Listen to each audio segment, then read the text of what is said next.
isn't what happened last week. Have you all got amnesia? They just cheated us. This isn't fair. He didn't get out of the cock-a-doodie car.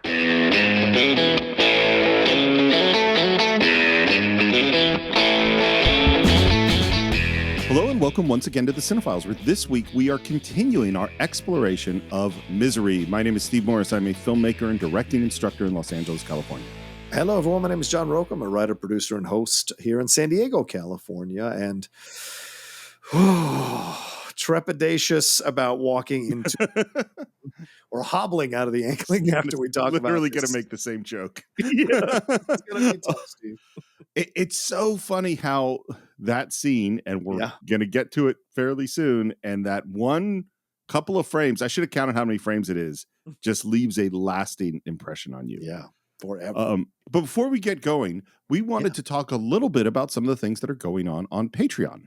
Yeah, we had such a great time recently doing the live 300th episode celebration Q&A for our $10 and above patrons. That was so much fun. So many great questions that were asked by the patrons. And these are the exclusive things. We just did a watch along for Air Force One, and we're looking to do a watch along, of course, in November for a movie as well. So there's more and more benefits coming down the road for you all who have been patrons. But for those of you who maybe been on the fence, being like, well, I want a little more for my buck before I commit, we are absolutely working hard to create more things for you all to enjoy and more experiences for you who are patrons, so you feel like you are getting value for your patronage and support of us here on the Cine-Files. That's right. We got shorts, we got watch-alongs, we've got Q&As that we're going to do more often and more in a more interactive way, because it's a smaller group that's with us, our special supporters on Patreon. Yeah. And of course, there's always the opportunity to pick films that we're going to review. So there's a lot of exciting stuff going on Patreon. Absolutely. So thanks so much for staying on board with us. For those who haven't, if you want to come on board, you can go to patreon.com/thecine-files and pick a tier that works for you. And we can have even more fun together, which is always a blast to do here on the show, Steve. Absolutely. But right now what we're doing is we're jumping back into bed where we're trapped with a psychopath named Annie Wilkes. And where we left off, she had just been furious at Paul Sheldon because she read Misery's Child, saw that Misery had died, and finally revealed that she has told no one that he is there. Yeah. And the last thing she said as she walked out, and you better hope nothing happens to me. Because if I die, you die. Wow.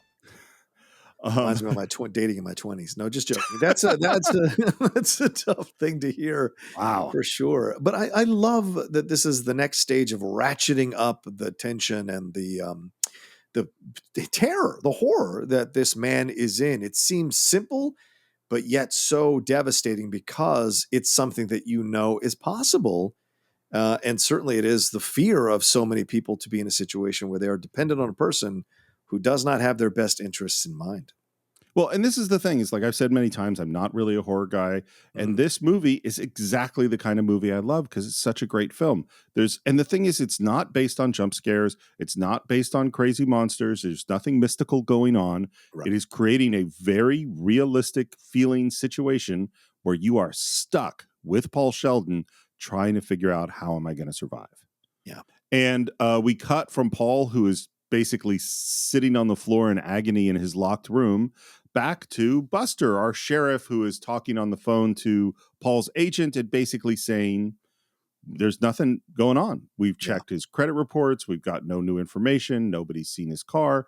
And while he's talking on the phone, we see Annie Wilkes' car in the background. And I think that connection, but that she's right there near our sheriff, is a key thing to the story. Absolutely. Keep how close. Those are great points in movies when you see how close the person chasing the person down is to catching the person or seeing the person, while the person just kind of drives on by or moves on by, and they don't quite catch him yet. And when last we saw Annie, she was absolutely terrifying and threatening. And now we cut to this extreme close-up of her looking down at Paul, who's on the floor. You poor dear thing. What are you doing on the floor? No mention whatsoever of what happened in the last scene. Yeah.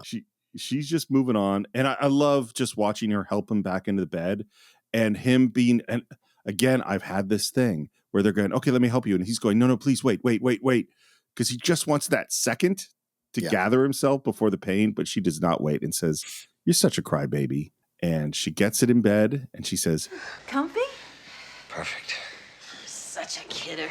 it's like a sweet little relationship. Yeah, with a completely unstable person. And it's funny when you, now that we've become more aware of these terms, as a society with gaslighting and with kind of twisting our minds around and brainwashing and all that kind of stuff. The Stockholm syndrome thing we talked about on a previous episode a while ago. So this idea of having your mind completely changed by someone who is in control of you, how you adapt to that situation. And you see here with Paul, he is trying all the tactics and she is trying to gaslight him like crazy to make him think, that he is the one kind of seeing this stuff happening, which isn't. So it's great. It's so funny. I never thought of any of that stuff when I first saw the movie. Right. And now in this world with celebrity stalkers and with, like the toxic fandom and all these other things are sort of forcing me to look at this movie in a different way. And by the way, the other aspect of this film is when, in addition to being about Stephen King's relationship to his work as a writer and what kind of work he produces, and in addition to him having, getting letters from his number one fans and people obsessing about him personally, Stephen King was also in the midst of a pretty damn serious cocaine addiction at this time. Yeah. And so this is also a story about addiction. And in the book, it's very clear he gets addicted to those drugs. And it's very clear that Annie uses them to punish him. Yeah. So in this scene, part of what she does is she takes his drugs away for like 2 days. So he's in fucking agony this whole time and dealing with withdrawal. And she does that multiple times in the course of the book. I have a big surprise for you. But first, there's something you must do. So I teach this scene in class. This is a scene that I've broken down. It's funny. I have one assignment where I basically give out a description, a very vague description, and then asks the students of like 5 different scenes and ask the students to come up with, how would you shoot this scene? And then I get to show them what the scene is. And so this is a description of somebody wants someone to do something and they threaten to torture them in order to get them to do the thing, and then have people, because I think the way that this is shot is so interesting and so simple in a way and so fucking scary, because what she wants to get him to do is to burn his book. You don't suppose I could have a little snack while I'm waiting for the surprise? I'll get you everything you want, but you must listen first. I love this line, by the way. Sometimes my thinking is a little muddy. I accept that. That's why I couldn't remember all the things they were asking me on the witness stand in Denver. That's just such a like little drop of like, wait, what did you say? Let me just drop this 10-pound hammer on the ground. Yeah. Which I will later use to hobble your ankle. Yeah, right, exactly. But this time I thought clearly. I asked God about you, and God said, I delivered him unto you so that you may show him the way. Dude, anytime somebody says God delivered me unto them, it's pretty damn scary. It's unsettling, especially when they've got nefarious reasons for using the fact that God spoke to them. We're seeing that, in our world now, people saying that in interviews or social media posts that God spoke to them about this. And no, none of that is true. And I'm a Christian.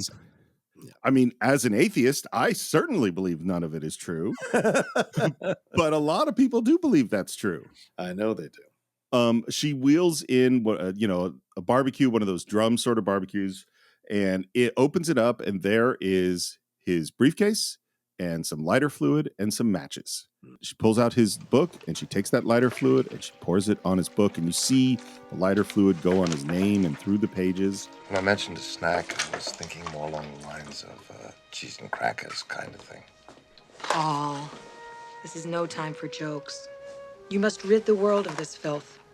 And then there's a very specific shot, which is that it is an insert of her hands holding the book of matches and a match, and she pushes it forward towards the camera. And it is so recognizable and odd, that shot. You know what I mean? It stands out in this very interesting way. I think every shot in this scene is selected. It's just fascinating.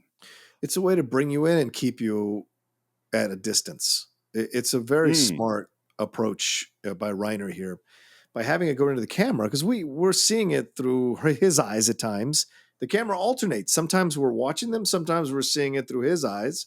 As you mentioned earlier, when he's lying on the ground, the camera is looking up and seeing her above him. In essence, we are him. So the combo of both is really deftly done by Rob Reiner to keep us close, but not close enough to help. And I think that's a great feeling for the audience to be in, to keep them in that state of suspended tension. And this moment, right here, this moment is so fantastic, because what's so quizzical about this scene is that Paul, he doesn't scream or yell or no, he just kind of rolls with what she's doing. And maybe there's almost a fatalistic approach from it. Yeah, it's stupid me to think that I could break out from misery. Like, how dumb of me. Of course, we're going to set it on fire. Of course, things will work out to the point where I would destroy the thing that could get me out of the misery writing business. And an obsessed fan is now going to turn me back into writing the misery books. I just love the fact that it's such an alternate decision by him and by Reiner to have him not react in such a strong way. Well, I think, this is why I really love this movie. And is that, first of all, it really puts you in this position of him and going, okay, what would you do? Yeah. How are you going to get out of this? And I think that you could see the wheels continually turning with James Caan. That's what makes his performance so great, is he knows if he yells, that's not going to help him. Right. If he screams, it's not going to help him. He can't get violent with her. He's totally helpless. And so you see him thinking through, what the fuck am I going to do? How am I going to get myself out of this? And one of the things about it is, I think part of why I'm so drawn to this movie is it's an editor's film, is that this is shot, reaction shot. He's very clearly showing you every single important detail. This is also why this is a Hitchcockian film, because Hitchcock always wants you to see, here's all the things you need to know. Yeah. The editor, by the way, is Robert Layton, and I think he does just a fantastic job. Agreed. You want me to burn my book? I know this may be difficult for you, but it's for the best. And you see him think, and then you see him come up with a lie. And we've talked a lot about lying on this show, and this is how I'm not saying just that it's a good lie, because the lie obviously falls apart, but that this is how you do lying in film, is you see him trying to come up with the thing, and then you see him trying to sell that thing to her, and you see the layers of him being upset because, of course, he it's not really true. It's really not difficult at all. My agent made dozens of copies. There's going to be an auction in New York. Every publishing house in New York is reading it now. So if you want me to burn my book, fine. You're not really ridding the world of anything. Now, does she know he's lying? Yes. Right from the beginning. I think so. Right from the beginning. She absolutely does. Someone who studies you that deeply is going to know all your tells. Yeah. When you're on interviews, I mean, she probably has watched everything possible or read everything possible on him. And being a nurse, she's probably heard people lie to her her whole life, about pain or about what they need or what they don't need. So she's attuned to that from the beginning, in my opinion. Then light the match, Paul. It's no big deal. So you've indicated. Do it. And then you see him hesitate, which of course blows the lie. And then she reveals it's just as you said. She saw him at an interview. She knows he doesn't make copies because of something she said to Merv Griffin 11 years ago. And now we see, that shot that's happened twice of her holding out the matchbook, the box of matches to him. Now she puts the box on his chest and she puts the match between his fingers, and they're just out of focus. And one of the things that they're doing is they play with focus. So sometimes you see the match in the foreground out of focus and Paul in the background in focus. Sometimes you'll see the match in focus and Paul out of focus, and all that's very conscious. And then what she does next and the way they film it is so fascinating that she starts pacing, and at the bottom of the frame in her hand, casually, I would say, you see her squirting lighter fluid on him on the bed. Can't you see it's what God wants? You're so brilliant, I would think you'd certainly be able to see that. Why do you think they put normally? Because again, my brain goes, well, I want that lighter fluid can in the center of the frame. So you're really looking at it, but that's not where they put it. They put it at the bottom of the frame. It's so that it ends up being kind of almost like it's not important. Why do you think the choice is to put it that way, to film? Well, I think it is important because the combo of it, you don't want to take attention away from what she's doing in terms of walking and the things she's saying, but having the lighter fluid, it works in concert, just like the spilling of the soup on the bed works in concert Yes. when she is getting upset. So to me, that's both of those things are happening at the levels that they need to happen, because great tension is built from the fact that so many things are happening at once, you can't react to it. You're just kind of like overwhelmed by it all. And certainly that's what's happening to him now, because not only is he facing burning this thing that was going to break him out of the misery business, his only copy, by the way, which is everyone's greatest fear. I mean, writers lose their fucking minds when their files get corrupted or whatever from something they've been working on for years or for months or whatever. And then the other part of it, she is essentially throwing lighter fluid on. Something could happen where he could set himself on fire as well as setting the manuscript on fire. And really, that's metaphoric and symbolic in so many ways, because setting the book on fire is in essence setting himself on fire. And so there's a lot of meaning in this scene for sure. So I want to go back to the lighter fluid in a moment, but do you know the Hemingway story in Paris? No, I'm only halfway through the documentary on PBS, the Ken Burns one. Well, they're going to talk about it, and I'm not going to get the facts exactly right, but something like Hemingway had been in Paris writing with his wife there for like a year, had all these short stories. He went on a trip or something, and then she was going to go meet him, and all of his short stories were like at their apartment, and she decided to bring them with her to him, and she lost them on the train. Oh, like a year of Ernest Hemingway's writing or something like that. Again, I don't have the details exactly right, but it's something like that. Well, and what's funny is he said, I mean, it's one of the worst things, and it, fucked up their marriage, and it's a big deal. But he also said like he became a better writer. Like, on some levels, maybe it was a good thing. Back to this lighter fluid. It totally relates to the soup. It also relates to the, the bottle with the urine that she was shaking over him before. Right. But what it also does is because she's talking, it's like her head isn't aware of what her hand is doing. You know what I mean? And of course she is aware, but it's just so disconcerting. Yeah. I mean, she doesn't say, I'm going to light you on fire and burn you alive in this bed if you don't do what I say. She's just talking. We're put on this earth to help people, Paul. Like I'm trying to help you. And just watch James Caan's eyes and his taking this in and trying to figure out what to do. Please. Help me help you. And there's a long look, and he realizes there's no choice. There's nothing he can do. Yep. And he lights that match. And by the way, if I was lying in a bed covered in lighter fluid, I would not hold on to that match that long. I would be really scared. But I mean, as a creative, the self-destructive impulses are always there. And so him holding on to the match in a way, I think, works because... Do you think he's thinking about killing himself at that moment? Yes. Because this is the end. That thing being burnt up is the end of his escape out of this life, That scene with him and Lauren Bacall is so essential in the movie when we see it in flashback earlier in the film. You see his desperation that he never wanted to be writing these kinds of books. And so the chance to break out of it is so powerful. And in a way, this is almost like a Shawshank Redemption kind of film. He has to crawl through this snow-covered river of shit just to come out clean on the other side. Clean-ish. Clean-ish, yes, clean-ish. And then he tosses that match. It bursts into flames. Oh, my goodness. Goodness gracious. Again, we're back to that cutesy thing.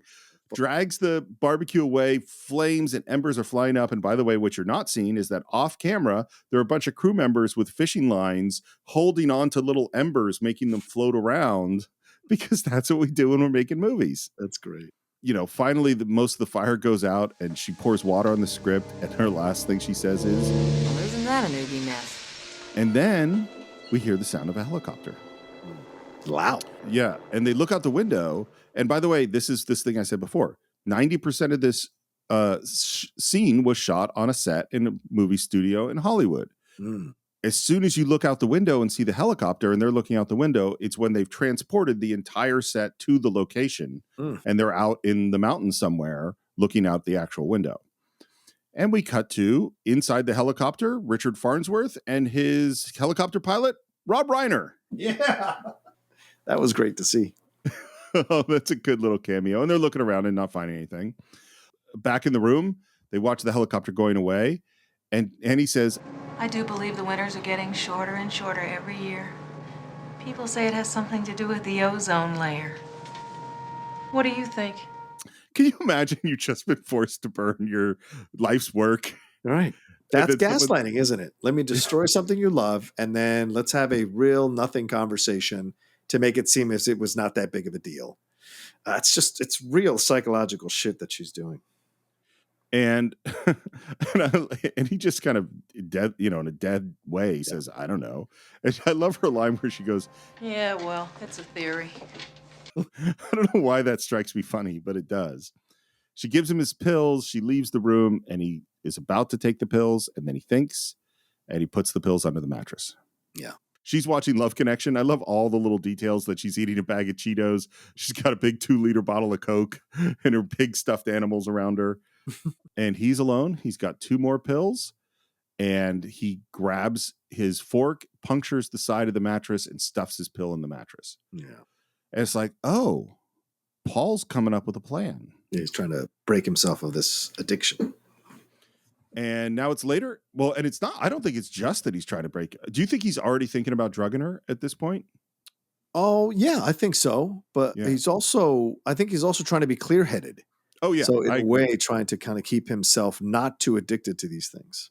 Well, I think the burning the book scene was transformative in the sense that he went, oh, if I'm ever going to get out of here, the only way I'm getting out of here is by myself. Like, Yeah. I got to figure this out. No one's Gotta coming to kill save me. You just sit tight and I'll set everything up. Set what up? Your new studio. After all, writers do need a place to work.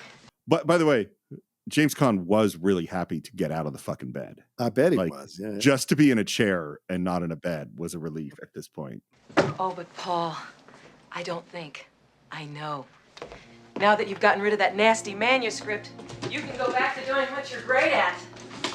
You're gonna write a new novel. Your greatest achievement ever. Misery's Return. It's just the level of craziness that Paul's in the middle of at this point. Yeah. You do understand that this is not the ordinary way in which books get written. I mean, some people might actually consider this an oddball situation. And she goes out to get something and he looks down and there on the floor is a bobby pin. Mm-hmm. Something he can use. Yeah. Yeah. I got you this expensive paper to type on, and I got a great deal on this 50-pound clunker on account of its missing an N. Typing without an N is like, that's really hard. Did I do good? You did great. And again, I think now the wheels are churning. And I think maybe it is because of what you said, that he's not on drugs anymore, that his brain is a little clearer. He says, There is just one little thing. I can't work on this paper. See, it's caressible bond and it smudges. and watching Kathy Bates deflate. And completely move to a back to being the angry Annie Wilkes. Yeah. But mine cost the most, so I don't see how it can smudge. Come here, I'll show you. And I love he puts a piece of paper in the typewriter, types the word smudge, and then smudges it with his finger. Yeah. And the flatness of the way she responds. Oh, it does smudge after all. Isn't that fascinating?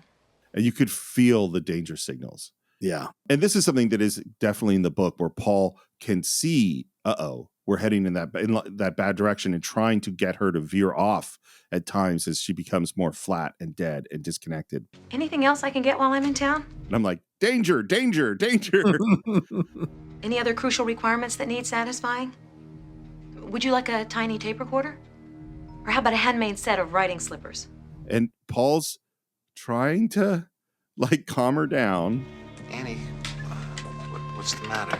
And then we're back in that place, man. What's the matter? I'll tell you what's the matter. I go out of my way for you. I do everything to try and make you happy. I feed you, I clean you, I dress you, and what thanks do I get? Oh, you bought the wrong paper, Annie. I can't write on this paper, Annie. Well, I'll get your stupid paper, but you just better start showing me a little more appreciation around here, Mr. Man. Slams the box on his legs and storms out. So what do you think that's all about, Steve? I think Because he's not wrong. He showed her. She saw it for herself. It's not a lie, the smudging. She didn't know what paper to get him. Do you think this is an insult to her because she studied him for so long? How could she make such a simple fuck up? Do you think it's about that? Or do you think this is like she's angry that she has to go back out of town? Does she not trust him? What do you think this is all about? I think it is exactly what she said it's about. Because I think in Annie's brain, she has walled off the ways that she has tortured him and kidnapped him and is a horrible person. And in her mind, she has taken good care of him. She's saved his life. Why is he so fucking ungrateful? Right. I really think she's not seen. I don't think she remembers slamming, or part of her brain won't remember that she slammed this box on his wounded legs. What do you think?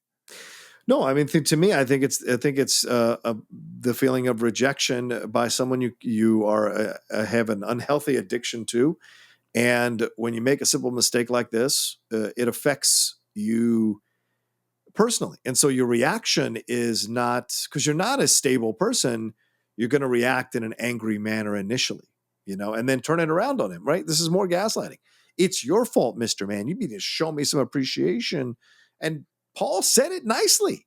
So this is all in her head, and it may be her inner voice that bashes her all the time, or makes fun of her all the time, or warps her mind all the time to do something like this, that is coming out in in this explosion. Her inner voice that is so cruel.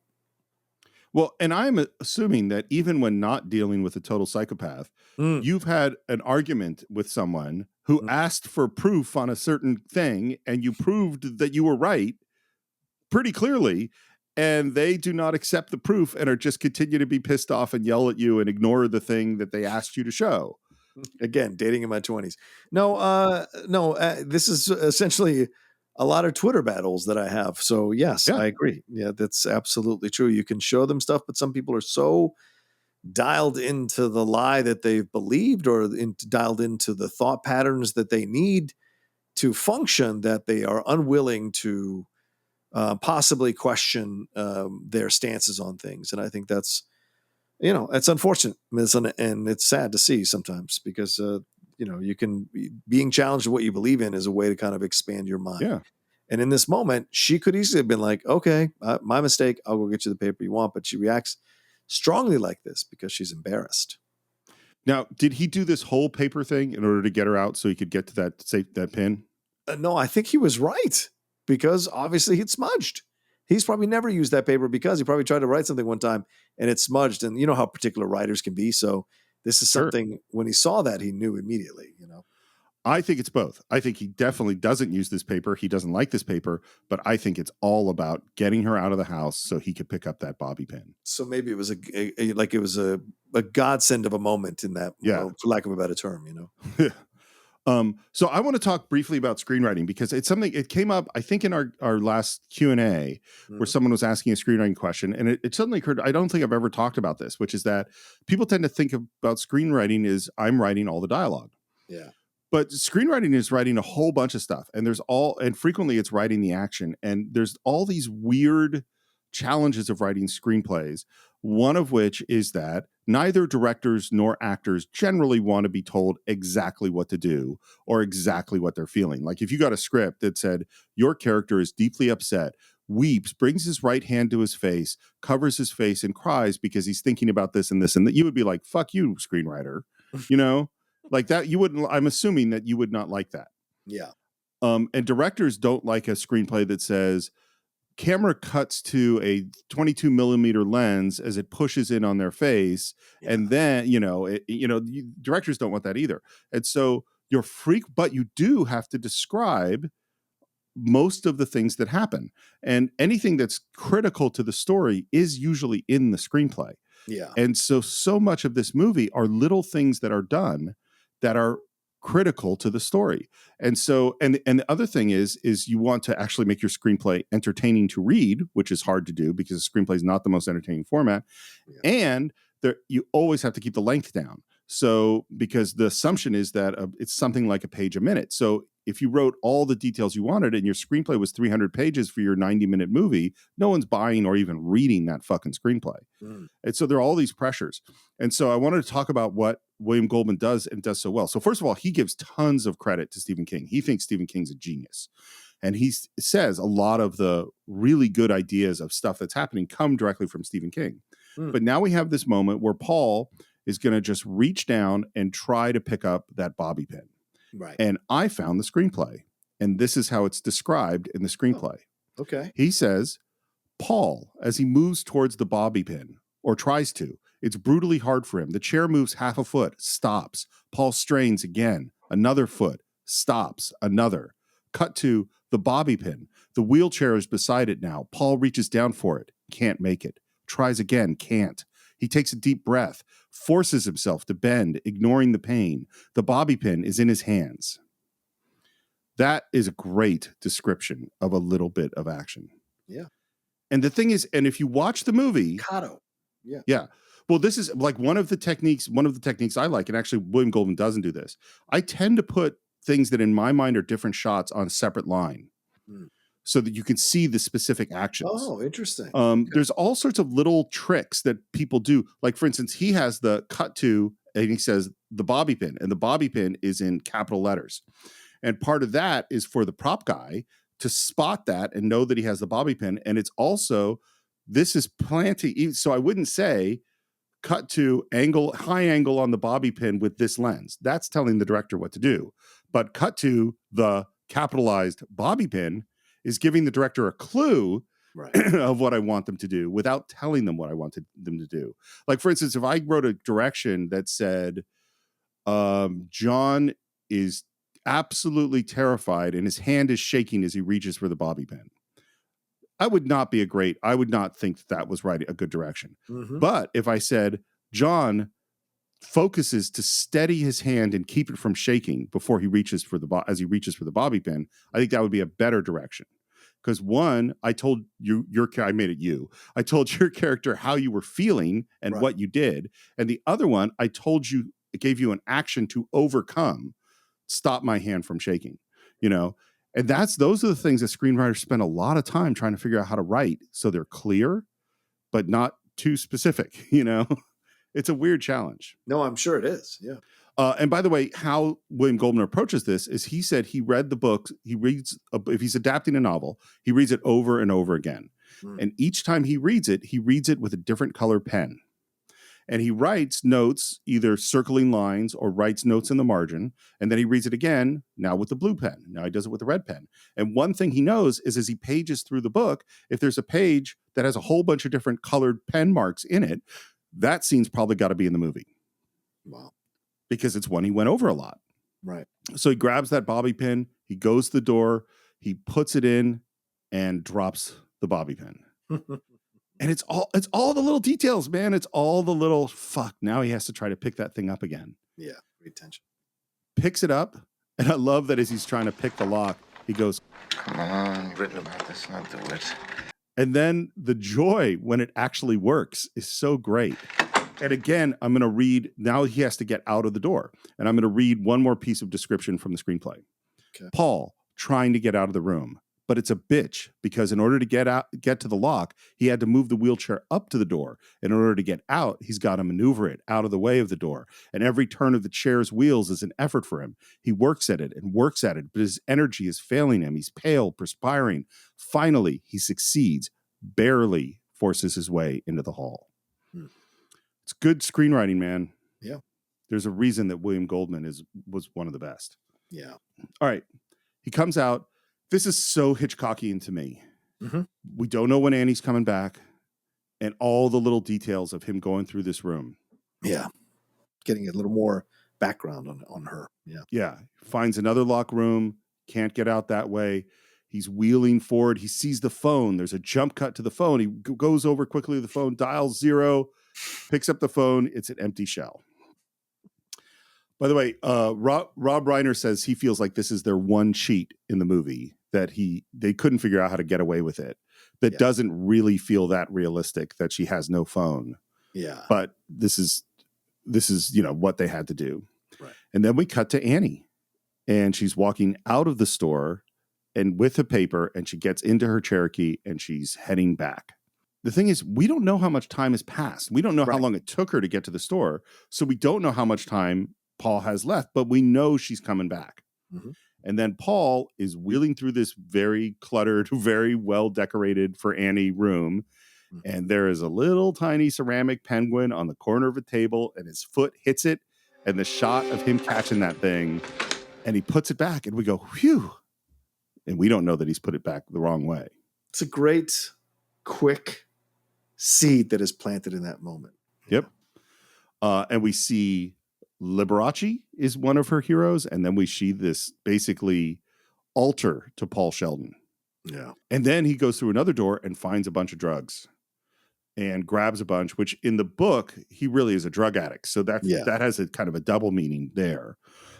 Then we see Annie driving, and the music is ominous, and the music is building. He opens up the door to the kitchen and sees another door on the other side and starts to roll forward and can't get through it.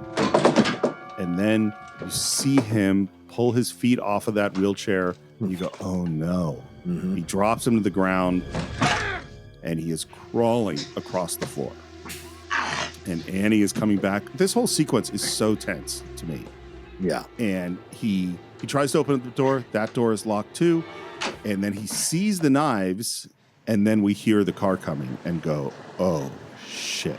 And now the music is really going, and he's dragging himself across the floor and pulling himself into the chair, and she's parking the car. He's racing through the house. She's walking up, and it's just all the shots, every single shot and pacing of this is so well done. It's so perfectly constructed. And as he's going through, he realizes he's left the door open. So he goes to close that door at the moment that she drops a ream of paper.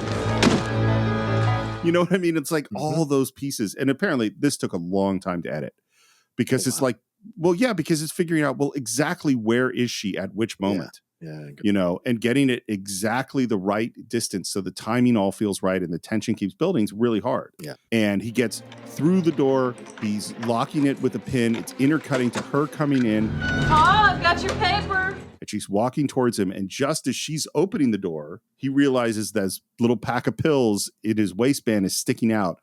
And as she comes in, he covers it, and he looks terrible. Paul. I love the way Kathy Bates says this line. You're dripping with perspiration. Your color is very hectic. What have you been doing? And this moment, because you're like, oh, fuck, what's he going to say? And what he says is the perfect answer. You know damn well what I've been doing. I've been sitting here suffering. I need my pills. I think this is such a brilliant lie because he is using his vulnerability to lie to her. It also makes her feel like he needs her even more, he needs her even more, which in essence is what she wants. By the way, so in the book, she had been withholding pills from him at this moment. And so when he found the pills in the bathroom or whatever, he took 4 of them because he was in so much pain and he's a drug addict. So now when she comes in and he does this lie and begs for pills, he takes 2 more. So he's high as a fucking kite after this scene. And the vulnerability and pain that James Caan shows in this is really great. Yeah. I want my pain to go away, Annie. Please, make it go away. Now, William Goldman says that she saw the penguin in the wrong position right in this scene and already knows that he's been out. Yeah, I would agree with that. I didn't feel that way, but I mean, it makes, Yeah, too much of the film is how can I say this? The audience buys too much that Annie is a step behind, but Annie is aware of everything that he is doing. And I think because she is so in control of her world and so in control of him that she doesn't need to act on this stuff immediately. When it hits critical mass, then she'll address it. But until then, she's the one holding all the cards. And she knows it. And so I think the rearranging stuff, it makes Paul would get out. But if nothing's missing, nothing's wrong, nothing's different, then, all he did was realize how much of a shitty situation he's actually in, which may make him more docile. This brings me to I've got a whole other question for you. I think you're totally right. And I think I've been really dumb about a specific moment later on that I will ask you about when we get there. Sure. So, and then she says, and again, it's that different. It's just what we saw before. We saw her really fucking scary, and now she's being nice. And I'm absolutely certain the main reason I've never been more popular is because of my temper. You must be so mad at me. The truth now. And I love that he goes, well, who doesn't let off a little steam every once in a while? Yeah. And she helps him into bed. She gives him a notepad in case he comes up with something he, notes he wants to take. And by the way, the shot of him offering the notepad is exactly the same shot of him offering the box of matches. Oh, okay. I bet it's the same lens. It's framed the same. And then she's walking out and she says, catch this. And blows him a kiss. Mwah! Which he catches. And the look on James Caan's face when he catches the blown kiss after everything that's happened is amazing. I think this is a subtly brilliant move by her. She wants to see how active and spry he is. She wants to see how he's progressing. So this kissing and whatever, and him catching it, she has a better idea as a nurse of his physical abilities as he's recovering from the injury. So this is kind of a throwaway moment, but I also think, how actors will write books about backstory about their characters. I think this is a bit of brilliance from Rob Reiner and Kathy Bates, where they kind of put this in, and Goldman maybe as well.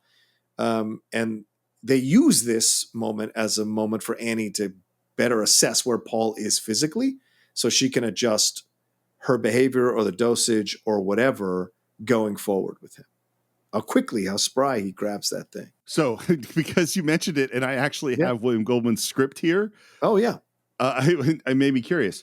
So this is what it says in the script.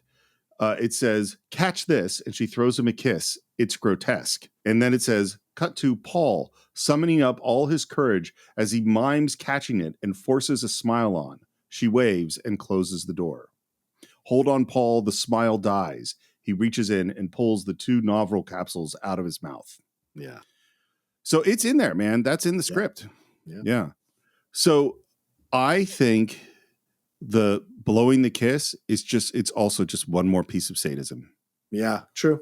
I'm going to force you to I'm going to act happy and force you to be nice to me. Yeah. We cut to the helicopter again and we spot the car. And we cut to JT Walsh, who's playing a state trooper or something and basically giving a press conference saying Paul Sheldon's dead. Yeah. After the press conference, there is Virginia and Buster, and he is touching the door where Annie Wilkes pried the car door open with a crowbar. You don't think he's dead, do you? Well, he might well be, but not the way they say. He never crawled out of that car by himself. You see the dents on the door there. Someone pulled him out. Now we're back to Paul. He's taken a piece of notepaper from the notepad, folded it into an envelope, and he is emptying his capsules into the notepad. And then he has to figure out what to do with the empty capsules, and he eats them. Cut to, this is one of my favorite blank page writer's block sort of moments. He's sitting at that typewriter.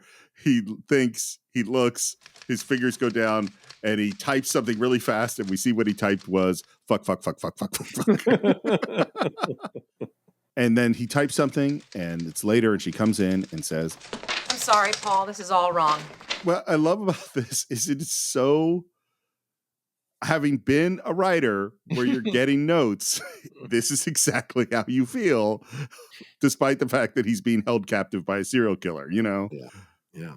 Because he says, and this is how you talk to your agent or your editor or your, boss.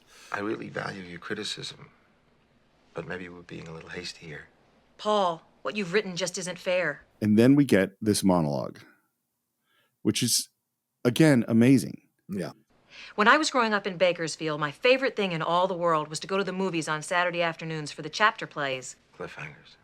I know that, Mr. Man. They also call them serials. I'm not stupid, See this, and that was the explosion about the paper as well. This feeling of she's how can I say this? She's not accomplished in life. She wants to be appreciated for her abilities or her skill at whatever she is, and she's not.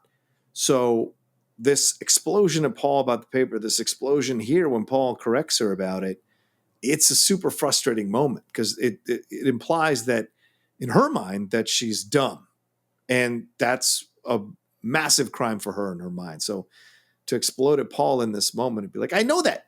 I'm not stupid. That's that. Yeah. It's trying to reclaim some kind of power in the situation. And so what she says is that in the chapter play, it's like a guy gets trapped in a car and there's no way to get out and there's no brakes. They push him off a cliff and car bursts into flames. And that's the end of the cliffhanger. And the next week, you better believe I was first in line. And they always start with the end of the last week. And there was Rocket Man trying to get out. And here comes the cliff. And just before the car went off the cliff, he jumped free. And all the kids cheered. But I didn't cheer. I stood right up and started shouting.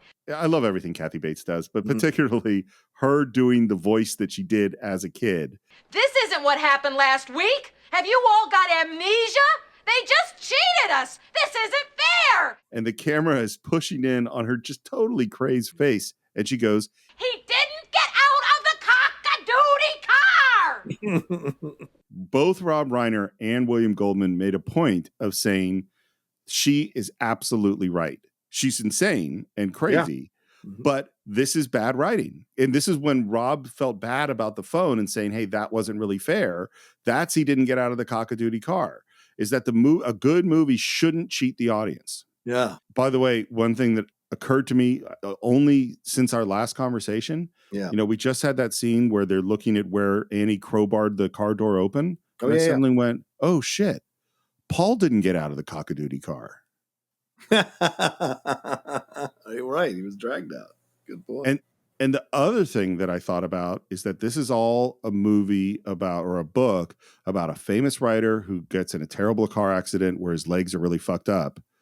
That's what's going to happen to Stephen King about 10 years after this movie. Oh, that's a good point. Yeah, that's right. He gets hit by a van. Yeah. By the way, there's some very interesting, if you read the Dark Tower series, there's some interesting stuff about that van. He also talks about it in the On Writing, his incredible book on writing. Oh, yeah. Definitely well worth reading. They always cheated like that in chapter plays. But not you. Not with my misery. And then she gives him the reason from the previous book, like what she said actually doesn't make sense. Yeah. And she exits and he kind of shakes his head. And I literally wrote, like, there's this weird way this is fucking funny. I mean, sick and horrible, but like as a writer, like you're still dealing with notes is just funny. King always throws in a little bit of dark comedy in his stuff. He's watching her read. Have you ever, I know when you were writing like articles for Collider, did you ever just sit in the room and watch someone read your stuff while you were there? No, God. No. It's the worst. It's the worst. Because you can't stare at them because that's rude. Yeah. And so you try to find ways to amuse yourself, but all you can think about is what page are they on? They get to the thing where I said that, Just send me the notes. Just send me the notes. I couldn't watch someone read my shit. That would drive me insane. Is it fair? Should I continue? You better. And she is enraptured with what he wrote. By the way, in the book Misery, he writes a lot more. You read a lot more of Misery. There's like, whole sections where you're reading what Paul's written. That makes sense. That's a good counterbalance to break the tension. Yep. Will she be her old self now that Ian has dug her out, or will she have amnesia? Have to wait. Will she still love him with that special, perfect love? You'll have to wait. Not even a hint? She's clearly a person who suffered arrested development along the way. Yes. Right? Where? Have you ever thought about where that was? I mean, because clearly, and I say this, she was an unstable person if she was standing up, yelling at the screen, even as a young girl, and looking around. I almost see a girl with like obviously she's probably a heavyset young girl with the hair kind of not fully, combed or whatever, because her mom probably couldn't care to comb it. And she's trying to stand up. But once again, that moment when she's standing up to yell at everybody, she's trying to say, I'm intelligent. I'm smarter than you. You can't. And there's right and wrong. There's right and wrong. Morally wrong.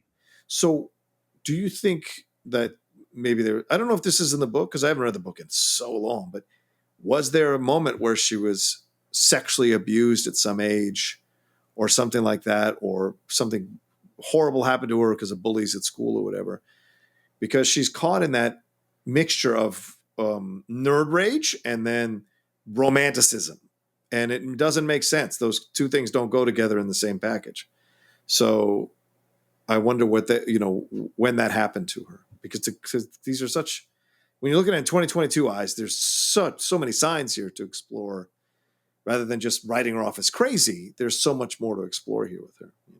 So, I actually think that nerd rage and romanticism do go along, because I don't think you get to nerd rage unless you really, really love the thing that you love. Unless it's really special to you. You don't think so? No, I don't think so. No, because romanticism in its pure form is about believing in the power of love and its effect on you. But you cannot believe in the power of love if the other side of you wants to set everything on fire that threatens that. Those two cannot work together. No, we're using we're using different romantic to be, it's a different term. For the way you said it, for that definition, I totally agree with you. Yeah. What I'm saying is like the romanticizing this thing that you love, right? That you've made it so central to you and so important to you that when it doesn't, so wonderfully, we're both right. Isn't that fantastic? Yes, exactly. Well, the other thing I'll say is I don't remember anything specifically from the book, but I do know that Kathy Bates and Rob Reiner had long conversations, and they did make the decision that she had been abused as a child. Oh, yeah. And that's where that came from. That makes sense. That absolutely makes sense from the way she plays it. Her Misery's Alive dance and spinning around is adorable. Yeah. If it wasn't so fucking terrifying. I don't think so. Yeah, exactly. I was going to say, it doesn't read adorable to me. It reads really unsettling and terrifying. Agreed. Oh, Misery's alive! Misery's alive! Oh, it's so romantic. Oh, this whole house is going to be filled with romance. I'm going to put on my Liberace records. There's a great symbolism in Liberace, isn't there? A guy who hid his homosexuality that was so obvious now in retrospect, but back then people didn't want to believe. He fought against it. He made it very clear he wasn't, even though he was, and was having relationships and all of that. He never, I don't think he ever admitted it while he was alive. Not publicly, no. Yeah, not publicly. So just like Annie, there's hiding this other personality behind this character of hers. I think I've said this at some point before on the show, but it's worth saying again, is that in the 50s, Liberace got way more unsolicited marriage proposals than Elvis. Yes, believe that. You do like Liberace, don't you? Whenever he played Radio City, who do you think was right there in the front row? Was he in the front row for Liberace? No. Of course not. Not Paul. But he's found this new tactic he's going to use. Yeah. And then, again, this is all part of Paul's strategy, is he asks her to celebrate Misery's return by having dinner with him. Yeah. Oh, Paul. It would be an honor. We're back with Virginia and Buster. I won't go into the details of the scene, but he's come in with a whole bunch of Misery books because she wants to find out what Paul Sheldon wrote about. What do you expect to find? A story about a guy who drove his car off a cliff in a snowstorm? You see, it's just that kind of sarcasm that's given our marriage real spice. I love them. Yeah, they're a great couple. She's dressed up. We're sitting down to dinner. He's complimenting her on her meatloaf, which she put spam in, and secret ingredient. Yeah, pours her a very big glass of wine. Let's do this right. Do you have any candles? So she goes off to get candles, and when she's gone, he pulls out that little pouch he's obviously been working on for a while. Yeah, mixes it up in her wine, puts it back down, and she comes back in. To Misery and to Annie Wilkes, who brought her back to life. And they clink glasses, and then she hits the candle, and in reaching for the candle, she spills her glass of wine. Oh my God, what have I done? And the cut to James Caan's face. The utter deflating look on his face is incredible. He has spent days, hours, minutes that probably felt like hours, seconds that felt like minutes, planning this whole thing out, and didn't factor in her awkwardness or clumsiness or any of that And it all comes to bear here and comes crashing down. It's a great, great moment. Well, two things about this. So the first one is, and it's not just that, he's toughing out his pain because he's not taking his pain meds. Good point. You know, and in the book, it's clear that he's an addict, so it's really tough.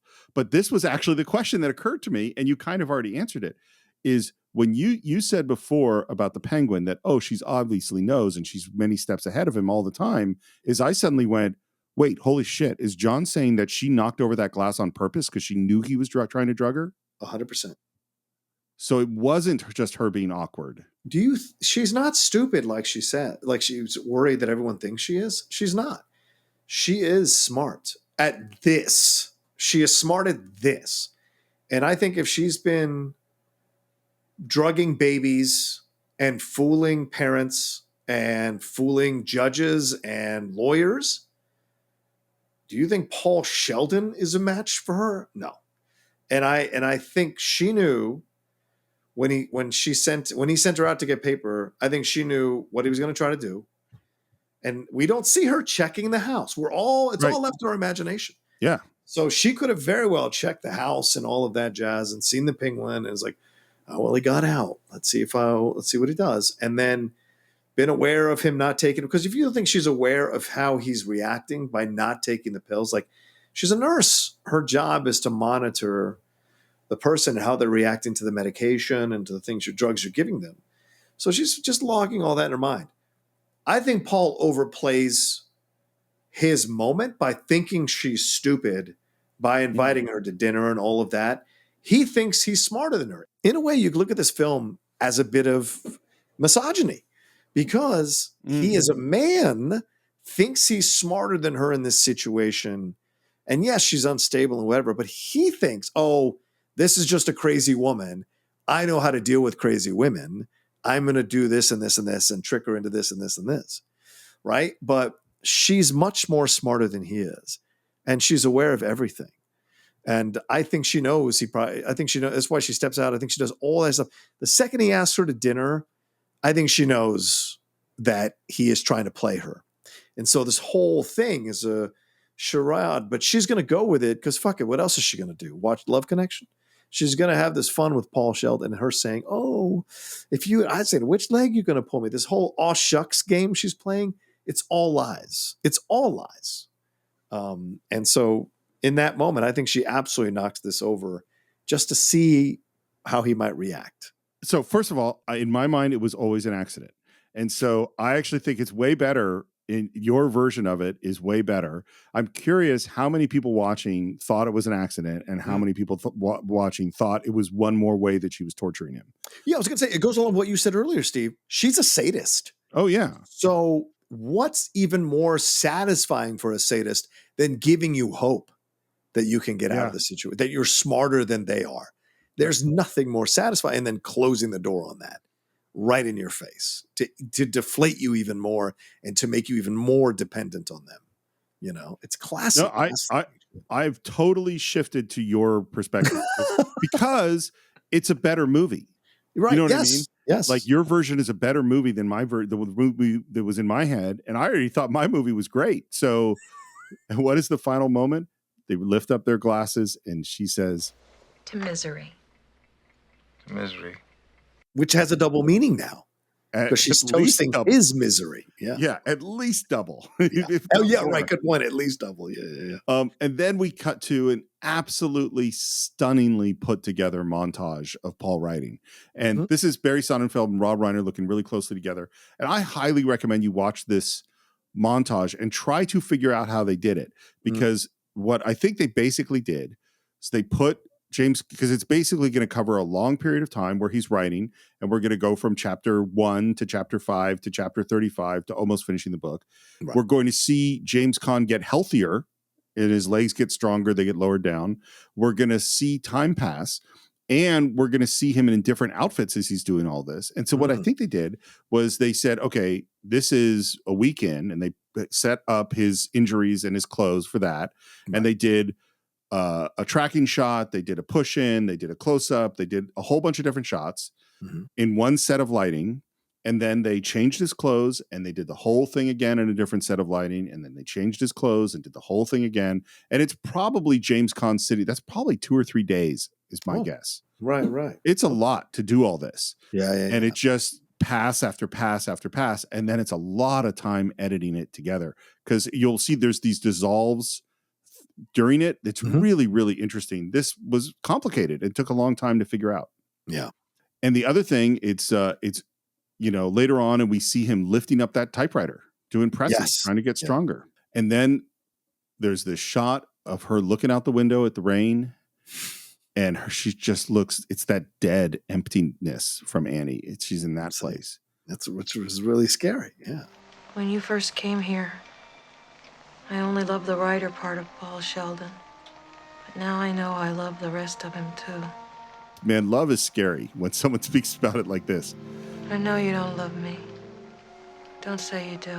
And I love this line. I think it's a great line. I think it's great the way that she says it. You're beautiful, brilliant, famous man of the world, and I'm not a movie star type.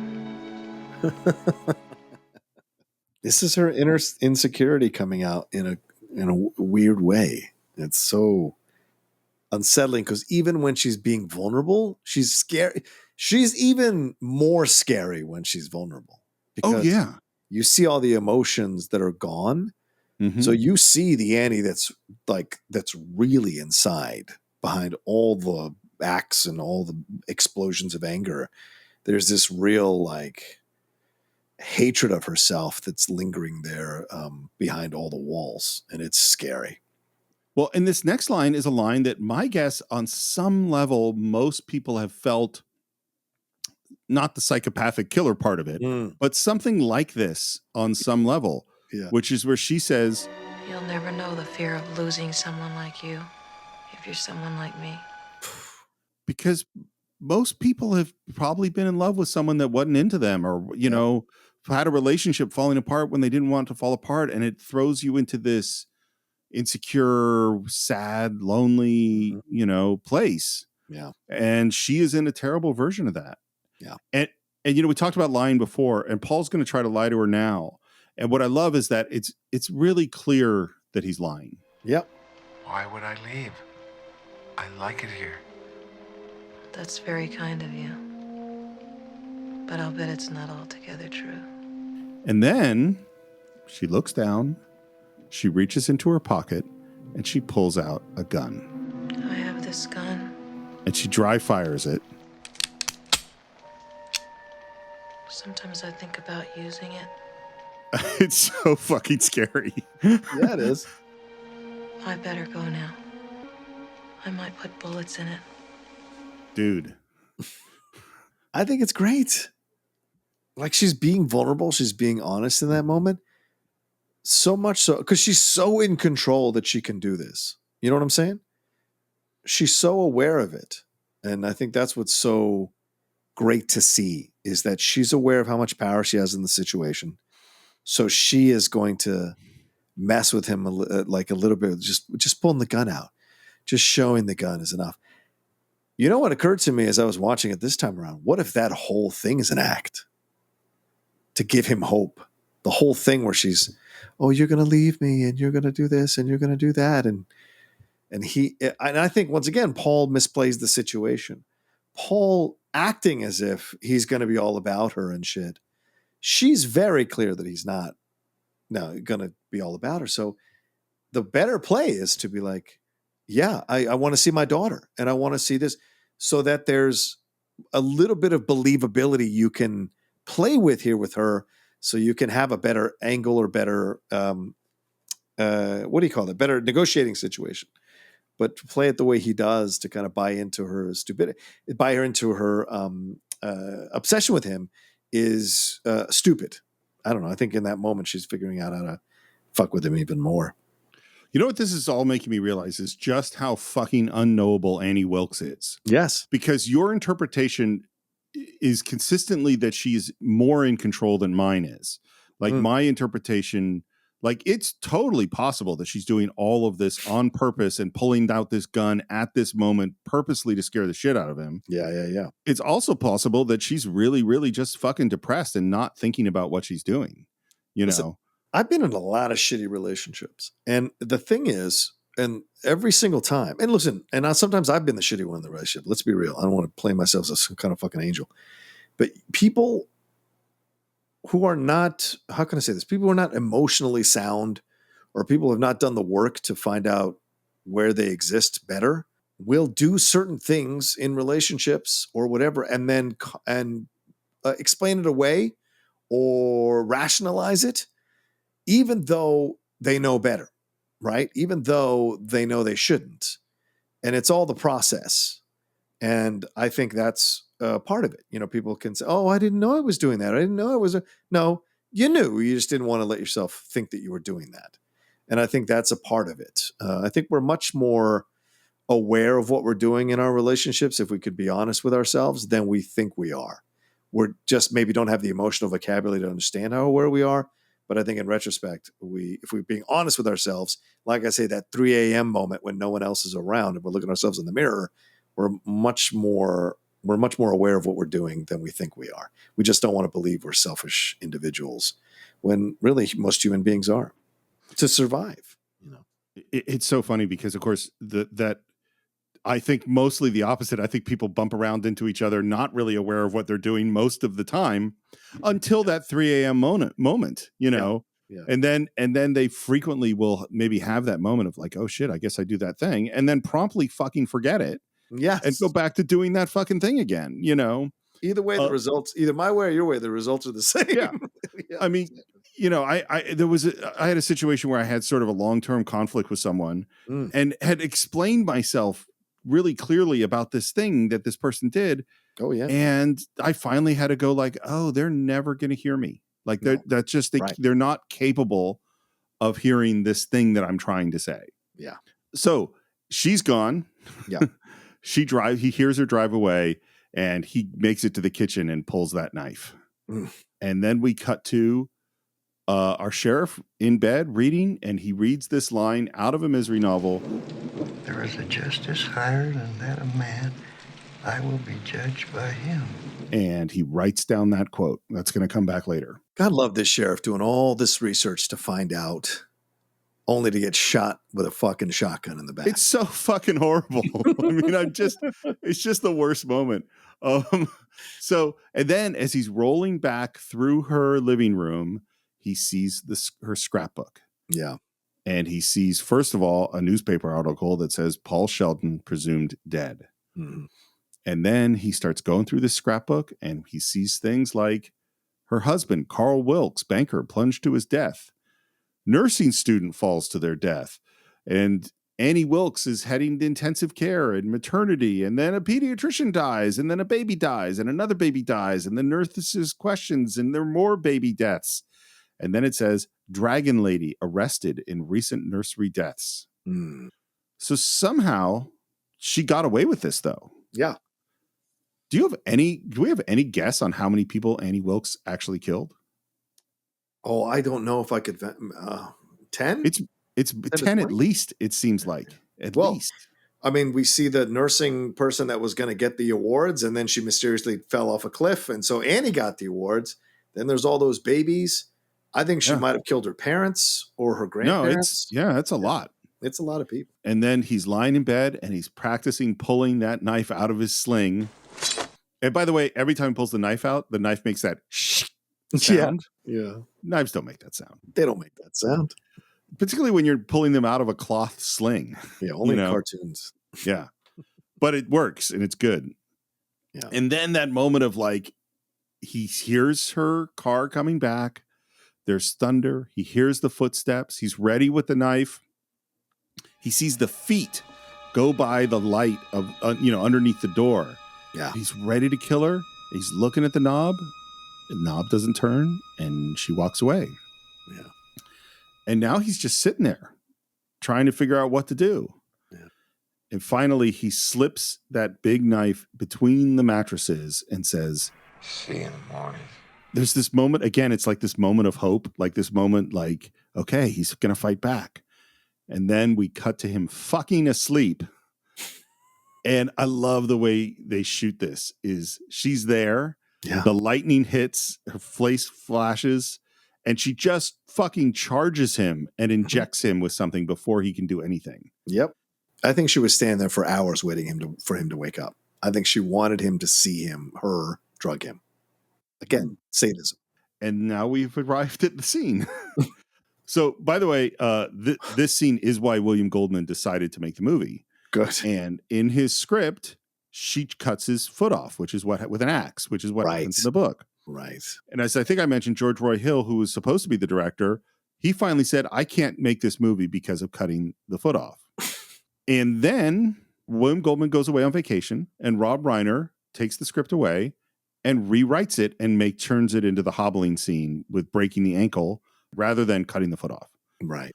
Goldman comes back from his vacation. Now they're buddies. They did The Princess Bride together. They know each other a long time. Right. And he wigs out. He is absolutely furious, is screaming in Rob Reiner's face that he ruined the movie, that it's the whole reason he did the movie was for this scene, and he has ruined it. And William Goldman says he went to the first screening of the film and they got to the scene and he immediately knew he was 100% wrong. He said, if we had actually cut the foot off, the audience would have rejected. They would have been out. Yeah. And it's that the way they did it was way more scarier than what he had thought it should be when he wrote Yes. And that's the difference sometimes in those moments of understanding what the overall construction of a movie is. And of course, when Goldman understands that with a script. Sure. But Rob Reiner, as the director, understood like the way we're building Annie up. If she goes that far out, it should become something completely different and unfamiliar. The hobbling is something familiar. Because she gives historical context, it makes it even more familiar. Do you know what I'm saying? And so I think that's genius. Cutting off the foot almost seems, how can I say this? Almost seems serial killer brutalish. Whereas, and then she stops being a fan at that point. She becomes something else. But in this way, she is still somehow in some warped way doing this out of love for him to get him to stop running away and focus on writing. So it's crazy. It's insane. And as Paul says later in the movie, in some ways, I feel like I owe her. I know it's crazy. Right. So, this is I think one of those moments. Cutting the foot off is more like a slasher film. It's more kind of bloody, gory. It's this is like a much weirder thing. Mm-hmm. And it's just, I don't know. I think Rob Reiner, that's a genius move. It's sexual. It's sexual. Sexual. I don't know. They can't have sex, right? Because she's not going to, it wouldn't be, she wouldn't rape him because of what happened to her. So how can I keep him where he needs to be? How can I make him even more devoted to me? Oh, I'm doing this for you. She even says this, I think. I'm doing this for your own good. Oh, yeah. And so it's almost in a way sexual, like it's her way of expressing her love in a physical way towards him that is just as explosive as a sexual completion, having sex to completion. It's almost like that. She almost looks like she's having a little bit of a sexual turn on from it in the way her face and her reaction to it in between swinging it from the left to the right foot. It's funny you say that though. I'm gonna bring up that later on with something that's going to go on in the film. Okay. I love, by the way, I think James Caan does a great job of kind of coming to, still kind of drugged out, and slowly realizing that he's been tied down and what's going on. And the first thing she says is about the penguin and that her penguin always faces due south. He tries lamely to deny it. Yes. Yeah. And as he's talking to her, his fingers are reaching between the mattresses to find the knife that he stashed there. Is this what you're looking for? And that same shink knife sound. Last night it came so clear. I realize you just need more time. Eventually you'll come to accept the idea of being here. And then she says, in this very sort of conversational tone, Paul, do you know about the early days at the Kimberly Diamond Mines? Do you know what they did to the native workers who stole diamonds? And I love that she tries to reassure him as he reacts. Don't worry, they didn't kill them. That would be like junking a Mercedes just because it had a broken spring. No, if they caught them, they had to make sure they could go on working. But they also had to make sure they could never run away. The operation was called hobbling. And the thing is, this was in the trailer. It was in the commercials. Yeah. But you never knew what it actually was. Right. And then you're watching, and the moment where she puts this huge, 4x4 or whatever it is between his ankles, and you're like, what the fuck is about to happen? That's absolutely right. What the fuck is about to happen is Yeah. what you're thinking in your mind. Yeah. Danny, whatever you're thinking about doing, please don't do it. There in that moment, Steve, is Paul Sheldon realizing you are a fucking idiot. She was ahead of you the whole time. She knew where you put your pills. She knew you had the knife under there. And I don't know, he slept. She might have drugged him. Maybe she monitored his sleeping patterns. Maybe she was aware of how tired he was, or aware of how much of a deep sleeper he was. But she went in there at the right time, took everything out, waited for him to wake up, drugged him. And then when he came to, so that she could strap him down and everything. And then when he came to, him realizing piece by piece that she took away all his weapons, all his ability to fight back. And there is Paul Sheldon begging for his life, in essence, in front of Annie. And that's why I think it's sexual. She has him so vulnerable, and she takes him, so to speak. Yeah. Well, and just him begging and pleading and her saying, trust me, and being so sort of calm. She knows exactly what she's doing. Yeah.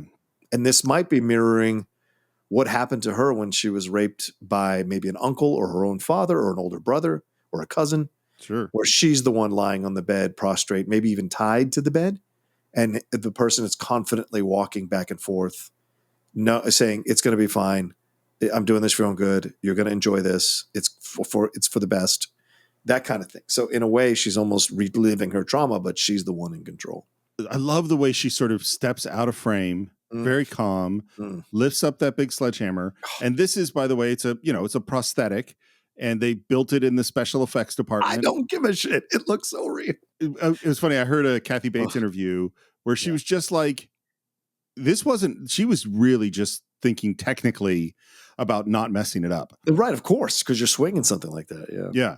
And I just, I mentioned before, I wonder how many frames it is. Well, as we've been talking, I managed to count it. The whole shot is 19 frames. Wow. It's 24 frames a second. So it's just under a second for the whole shot. From the moment she hits the foot to the cut is 6 frames. So it's only on screen for a quarter of a second. And it is so fucking horrible. Yeah, man. It's for the best. Annie, please! Almost done. Just one more. Oh, just the angle that it goes to. And I'm a guy I've twisted my ankle 3 or 4 times playing basketball, like bad. Yeah. So, and I'm sure you've done it in martial arts. It is volleyball once. I had volleyball. Oh, yeah. Even now, as we're talking about it right now, I'm getting like reliving the feeling of it all, because it absolutely goes up my hamstrings to my balls. Like it's that kind of tingling sensation of like things falling out from underneath you. And that's what it feels like.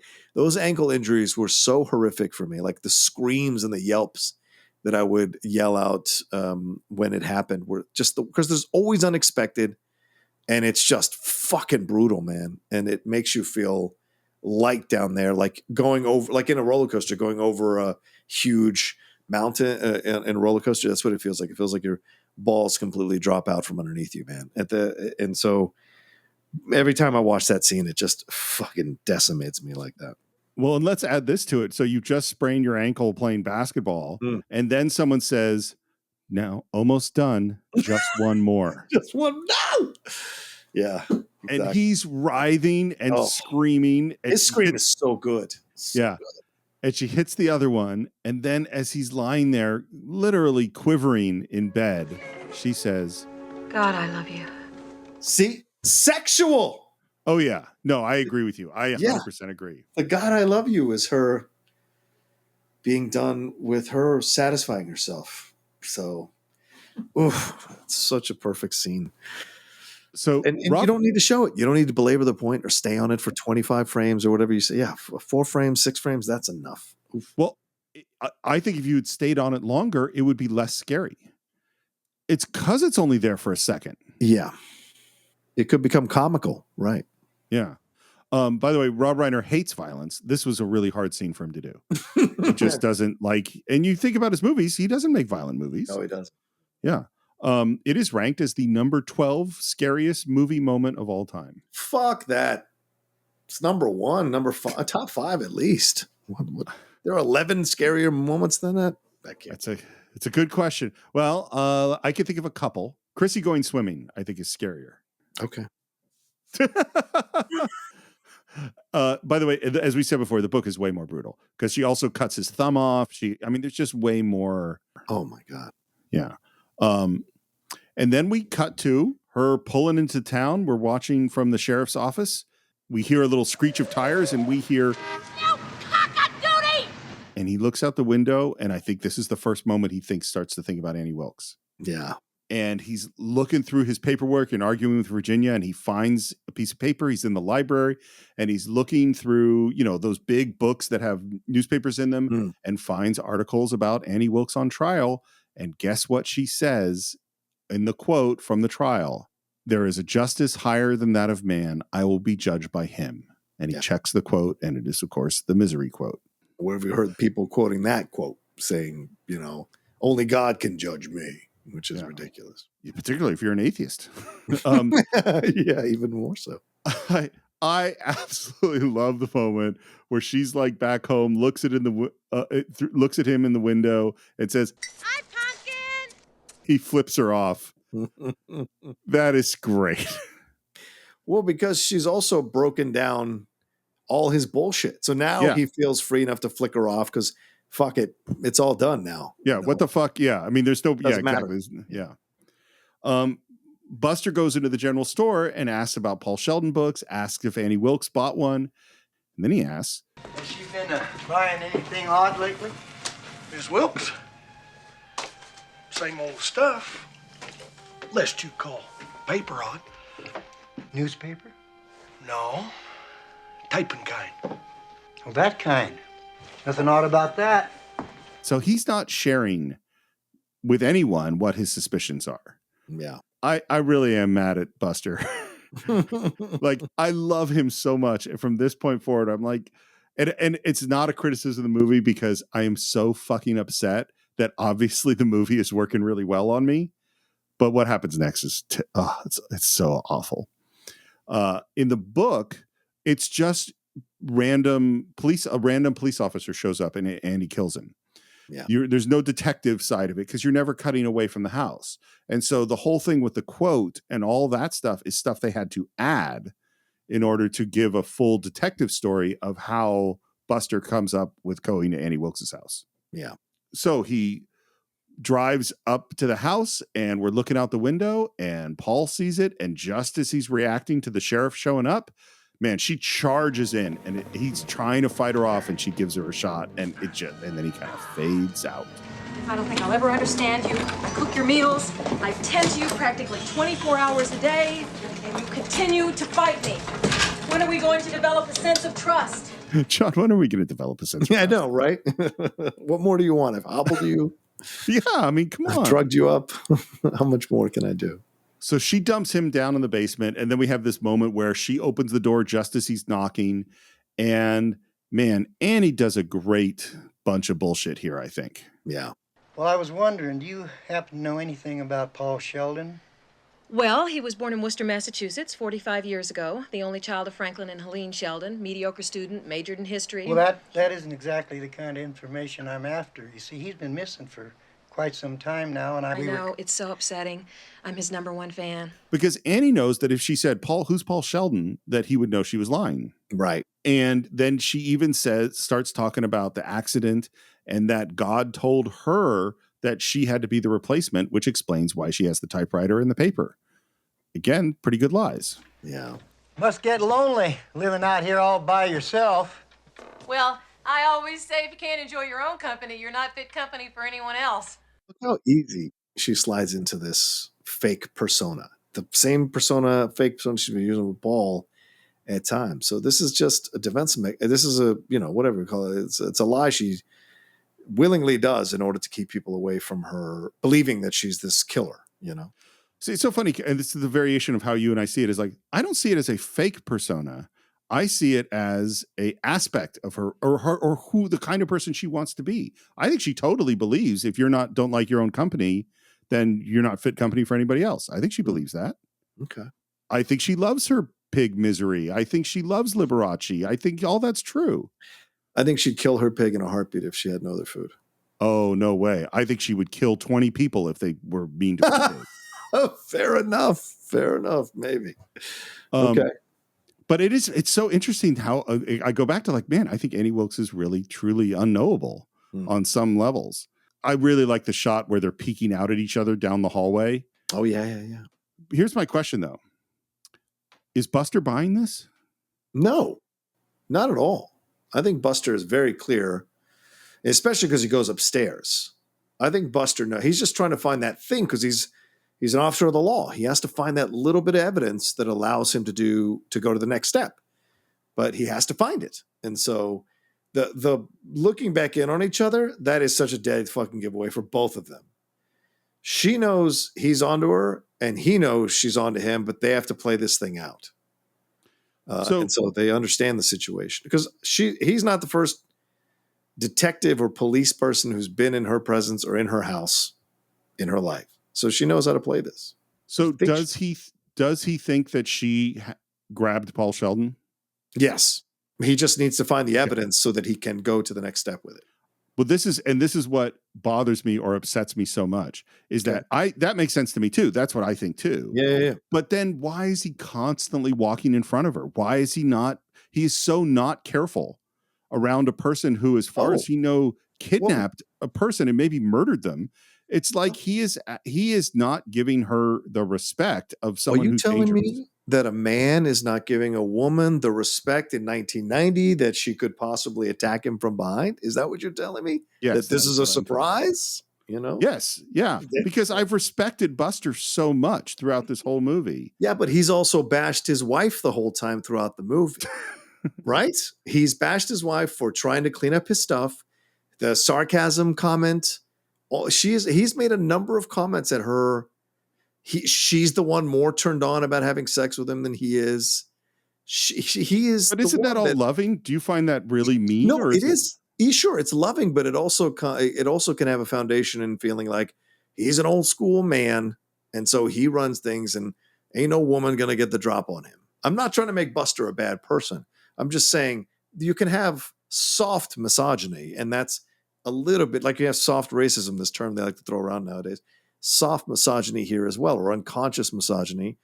The way he walks in front of her, and he also has this feeling, I'm a person of the law. So there's this belief that you have this extra level of protection, which we've seen people use in situations where normally they wouldn't put themselves in these kind of dangerous moments. But because there's something that happens with wearing the uniform, wearing the badge, they feel that there's almost this kind of shield that goes on them. That people won't do certain things to them because they're a representative of the law. Well, and I think there's also he's a small town sheriff, and how often has he really actually had to deal with a truly violent situation? Maybe that could be part of it as well. Maybe not his backstory, and just because it does mean he didn't come from another town where there was a lot of this shit. So he's retiring to a small town, so he doesn't deal with the shit. Could be. Yeah. But so he goes upstairs. It's all really scary. And I really wonder, do you think that you thought about Martin Balsam in Psycho the first time you saw this movie? 100%. Yeah. Because I bet I did too. Because I'm just the fact that it's a staircase, the fact that the person is that close to exposing what's really going on. And then the shock of the moment, just like the shock of Anthony Perkins running out from the God's eye view running out from the room. And it's just, and I, this time watching it, I was pretty sure that he died, but I couldn't remember for certain because I hadn't seen the movie in a while. And I really wanted to believe as they were saying goodbye because she sneaks up on him upstairs and then they finish up. And then, he says, hey, maybe I'll come back another time. And she says, that's great. Now that you know the way. And he's leaving. And I'm like, maybe he'll live. And you'd see Paul Sheldon slowly waking up down in the basement and starting to move around. And then he's goes out the front door. And then we hear a noise. Miss Wilkes, are you all right? Here! I'm down here! And he opens up the door to the stair down to the basement. It happens so fast. Mr. Sheldon? Oh, it's so upsetting. Double barrel shotgun. You see, I've known for some time why I was chosen to save you. You and I were meant to be together forever. But now our time in this world must end. But don't worry, Paul. I've prepared for what must be done. I put 2 bullets in my gun. One for you and one for me. And she comes back with the revolver and the syringe. Now don't be afraid. I love you. What does Paul say back to her? I love you too. This is where I go, I don't think she's 100%. He does sell her on this bullshit. Like she does want to believe that he could love her. She was never going to kill herself. I hope you know that. No, of course she was going to kill herself. Nope. She was going to kill him. She was never going to kill herself. Oh, that's what I think. That's totally motivatable. It's very possible. Yeah, right. Because in her fucked up way, she does love herself or thinks she's because she might even go like, oh, are you telling me not to kill myself now? We are meant to be together. And I know we must die. But it must be so that Misery can live. It's such a good plan. And he's spotted the lighter fluid and he's coming up with this very much on the spot. And he's basically saying, the book's almost done. By dawn, I'll finish it and we give Misery back to the world and then we can die. Yeah. And he's upstairs and he's typing and she's excited and asking questions. And he's finishing. When I finish, I'd like everything to be perfect. I'll need 3 things. What things? You mean you don't know? And of course, she does know. Cigarette, because you used to smoke. And you need 1 glass of champagne. Dom Perignon. Oh, Paul, this is so romantic. Ian and Winthorne dueling for the right to Misery's hand. Does Ian win? Odo, tell me. It's Winthorne, right? You'll know everything in a minute. Get the champagne. Oh. Do you think her excitement here is fake? No, I think her excitement here is. I think it's 100% real. Yeah. And she comes back in, and I love it. It almost looks like Wes Anderson style, how perfectly framed the gun and the matches and the cigarette and the champagne are on the tray. Did I do good? You did perfect. Except for one thing. And you see her face fall, just like with the smudge paper. And there's this moment. This time we'll need 2 glasses. And I think she's a 100% filled with romance and love at this moment. Okay. And as soon as she's gone, he moves, he throws the whole novel on the floor, twists up the paper, grabs the lighter fluid, pours it on the book, and she enters and sees him. And then I love what he says here. Remember how for all those years nobody knew who Misery's real father was? Or if they'd ever be reunited? It's all right here. Does she finally marry Ian? Or will it be Winthorne? It's all right here. And you're never going to get to see it. This is where I think Paul finally gets the jump on her. This moment. Because I don't think 100% that she's excited that it's just about reading the book. I think she's excited because here's what I think Misery is going to do. Annie's going to do. I think Annie thinks in her warped mind that she's going to kill Paul, and in some way she's going to make it so that she can continue writing the Misery. Oh, sure. Because she studied him for so long, and the fact that she look at the whole film, right? She's the one that kidnaps him, and we talked about this. How long has she been planning this? And the moment finally arrived when he had the car accident. She saves him, pulls him in there, And now in her mind, what is she? I mean, this is a woman that is constantly thinking about what she's going to do. So she is figuring out slowly but surely how to make this all happen. And clearly, as we see from the scrapbook, she's been able to get herself out of some pretty tricky situations through her mind and her ability to talk her way out of these situations.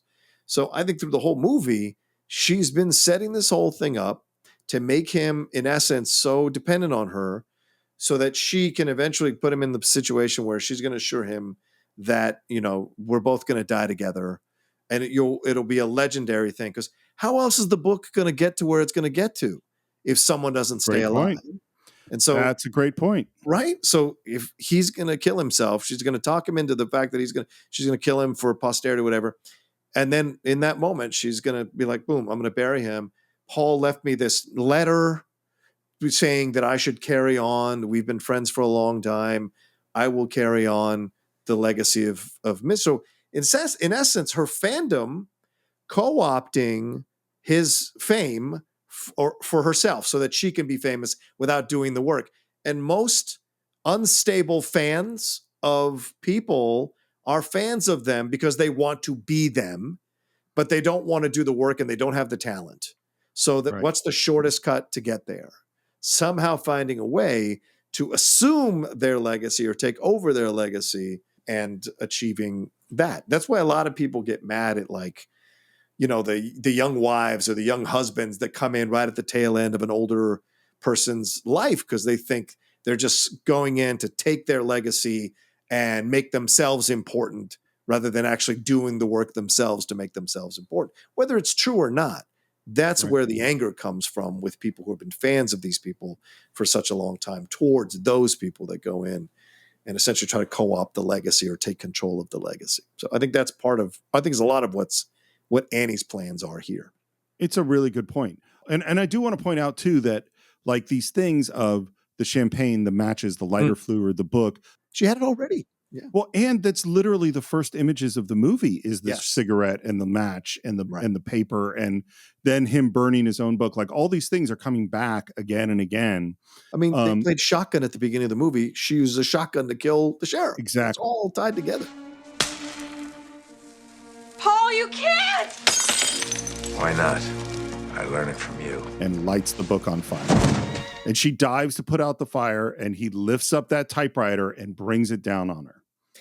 That moment of her diving down to put out the fire is the only genuine moment from Annie Wilkes in the movie, in my opinion. The only non-manufactured, honest, authentic moment. Her screeches, her fear, her pain, her shock, her horror, her plans essentially going up in smoke. That is that reaction, which is why she lets her defenses down for Paul to be able to hit her over the head with the typewriter. In every other physical situation, she's been in control. She bum rushes him, she drugs him, she hobbles him, she does all these things. She is constantly controlling any physical interaction with Paul. Even dragging him out of the fucking car, he's in a debilitated state. She's in control. In this moment, she lets her guards down, and that's how Paul can get her with the typewriter. By the way, this is Rob Reiner's 6th film, and there is only one other movie in which he had done a fight scene.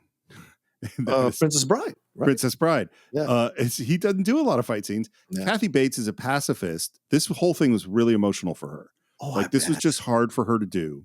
James Caan was thrilled. Of course. Because he finally got to move. Fucking Caan. And he's very athletic. And, yes. and what Kathy Bates said was he made her feel a lot safer and because he was so coordinated and comfortable doing this kind of stuff. And the other interesting thing in this fight scene is you were mentioning things about it being sexual before. They thought of this as a love-making scene in a weird way, with them on top of each other and trading places and all this stuff going on. Right. She charges him. I love that throughout this entire movie she said cock-a-doodle and clearly is not a person who swears. And she says, I'm gonna kill you, you lying cocksucker! And the fight is just brutal and nasty and bloody. She pulls out the gun, shoots him in the shoulder. He's on top of each other, face to face. He's banging her head against the floor, grabs burning paper and stuffs it into his mouth. And said, Eat it till you choke, you sick, twisted fuck! You know what? The only fight scene that has anything like that for me is I'm going to kill you, and then I'm going to cook you, and then I'm going to fucking eat you. Die Hard, yes. And she falls and hits the corner of the typewriter with her head, and she is out. And we're like, oh, she's dead. I guess we're fine. Hmm. And he crawls out of the room, dragging himself away, and then screaming she's on top of him again. Yeah. And again, they fight. He finds a pig statue and beats her in the head with it. And then you see her hit her again, and she just goes out, and the light goes out in her eyes, and she falls. And that is the end of Annie Wilkes. And we fade out, and then we're in New York City. And it says 18 months later, and there is Paul wearing a nice suit with a cane, and he's walking with a limp into a fancy restaurant. And there's Lauren Bacall, who hands him the first copy of his new book and says, The word I'm getting is the Times Review is going to be a love letter. That'll be a first.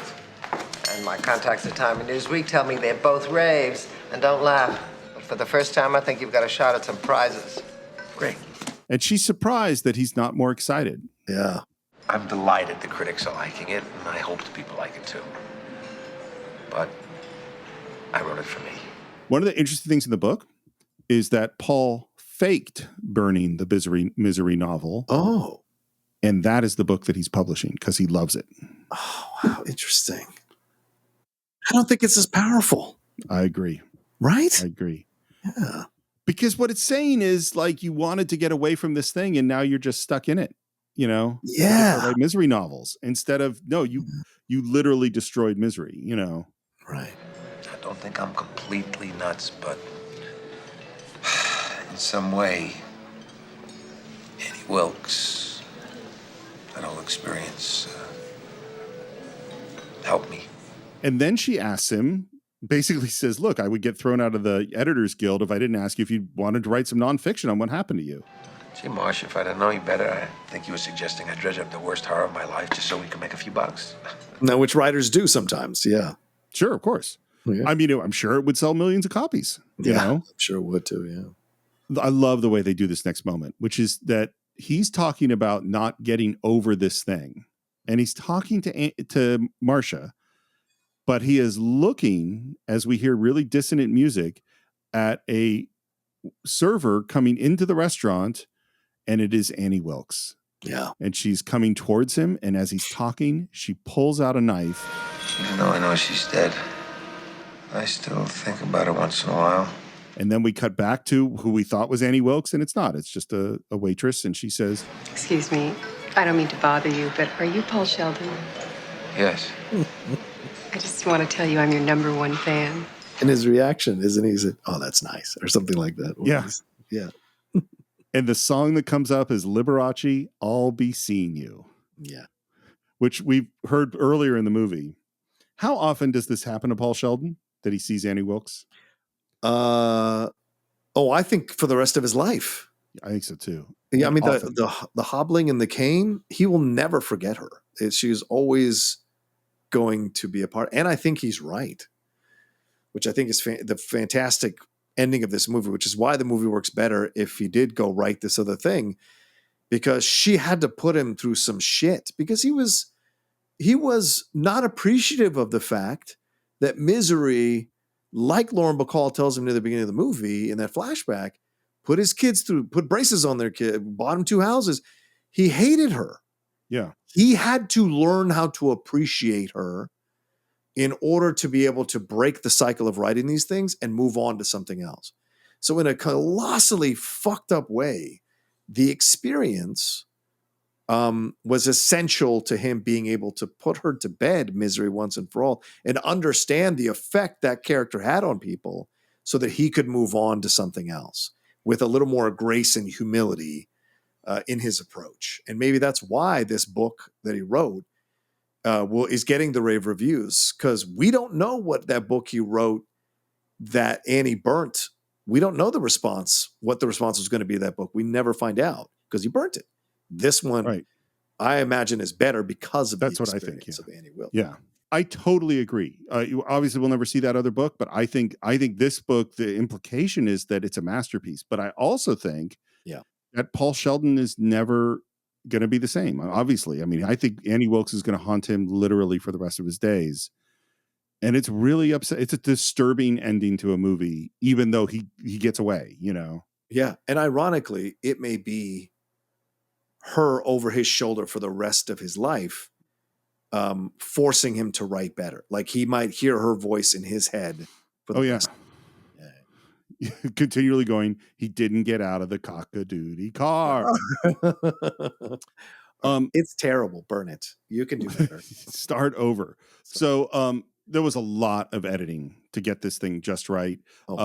It opened at $10 million on its opening weekend, number 2 behind Home Alone. And it made $61 million domestically.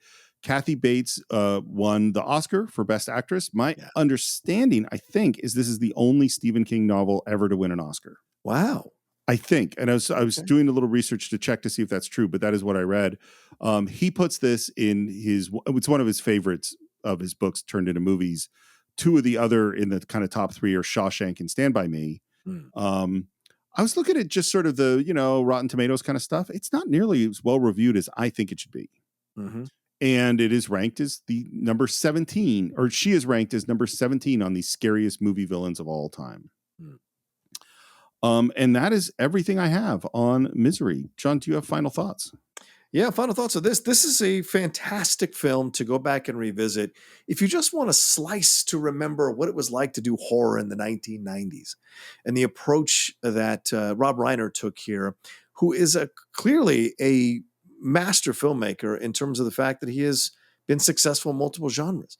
So seeing his take on horror, sometimes someone who's not a dyed-in-the-wool horror director can have some fantastic points of views and interesting new approaches into horror.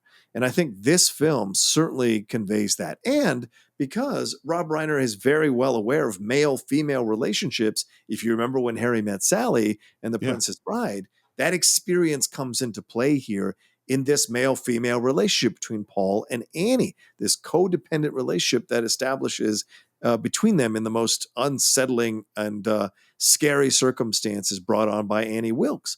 And then what it leads to at the end is that she will always stay in his life. So there are many lessons to learn here out of this movie. Appreciate anything that gets you into a position where you can be successful. And second, never spit on the fans. Never spit on the fans.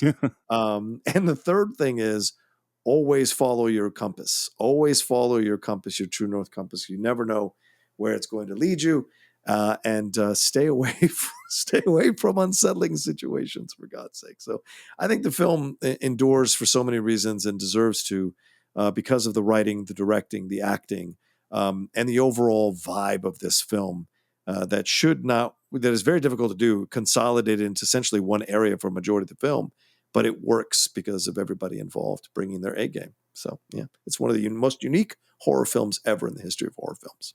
So the first thing is you made me think of the Rob Reiner couples of Buttercup and Wesley, Harry and Sally, and Annie and Paul. Yeah. Those are some interesting couples. For me, I think when I think about craftsmanship, and everyone who's listened to the show knows that craftsmanship means so much to me, this is the kind of movie I'm thinking about. That every single detail, every single shot is there for a reason. The music works perfectly. The performances are so specific. The storytelling is so great.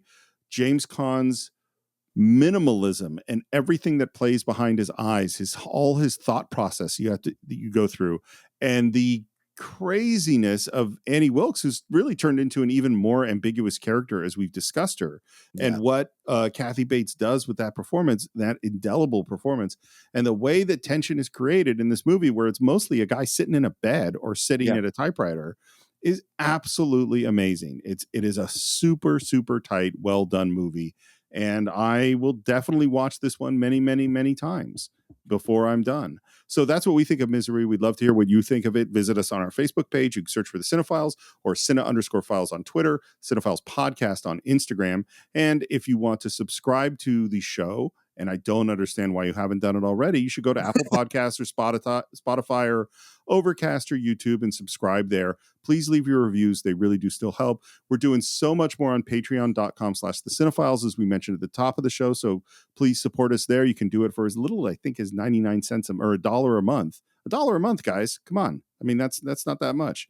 And if you want to buy or stream Misery along with every other movie we've ever reviewed, you can do it on cinephiles.net. And you can reach me at SR Morris on Twitter, SR Morris1 on Instagram. And we are almost done with Star Trek, the original series on Enterprise Incidents. John, how would people find you? You can find me at The Roca Says on Twitter, Instagram, and TikTok, The Outlaw Nation on Twitch, and my YouTube channel, youtube.com/John Roca Says. We do a lot of stuff there. And my other podcast, The Top 10, The Geek Buddies, and The Hot Mic out there for you all to listen to. So that's it for this week, and we will be back next time with another great film right here on The Cine-Files.